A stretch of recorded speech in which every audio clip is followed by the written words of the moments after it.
السلام عليكم ورحمة الله وبركاته. halka nagala socotaan waa bartan YouTube ku leenahay Setay Production wana barashada cilmiga computerka gaar ahaan xisaabinta xisaabaadka ganacsiga Smart Accounts.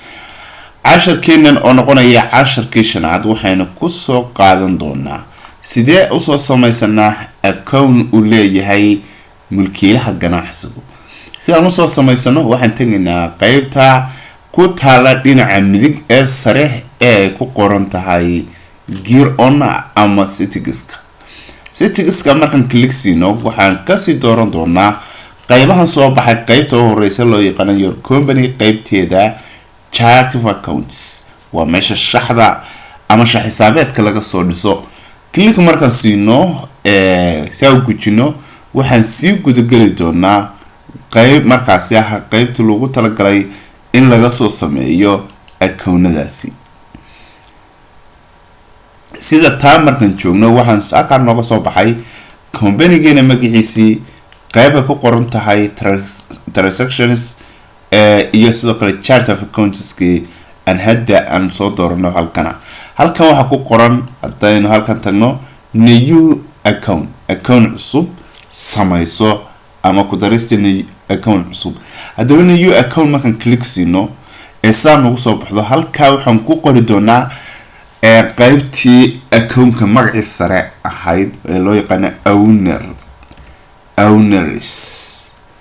owners marka saan dhahno halka marka marayno waxaan soo dooran doonaa halkaas waxaan ka dooran doonaa qaybta loo yaqaano equity-ga ama qaybta loo yaqaan ownerka waa ka soo baxay owners equity-ga san dooranayno. owners equity-ga marka ka doorano sida automatic noogu siiyo owners equity-ga tabtaas ayaan doonaynaa. dabeetana waxaan save and new marka nahno waxa soo dooran doonaa ownerka laftirkiisa waa halkan ku soo qori doonaa. ownerku wuxuu noqonayaa ninka ganacsiga iskale. haddaynu nahno ninka ganacsiga iskale waxa weeyaan ENG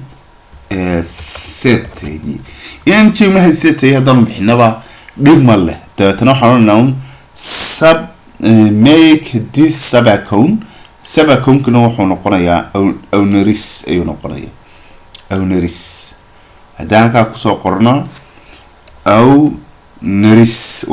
owners ayuu noqonayaa owners. saa marka nahno save and close ayaa halkan kasoo dooran doonaa ama save marka nahno hadda waxaan soo samaysanay ownerki oo waxaan eegi doonaa bal qaabka ownerku halkan soo gaaro. halkan hore waxaad ku haysay qaybihii cashta marka soo dhaafno waxaan soo samaysanay waxa loo yaqaano ownerki waa kan owners iyo engineer Mahdi Setay. saas ayaa markaasi owners equity-ga aan ku haysana. casharkeenan maanta waa cashar muhiim ah balse cashar kooban noqonaya kii 5-aad halkaas inuu jooga. barta nagala socotaana waa Setay Production 1 Smart Accounts. ma sanadin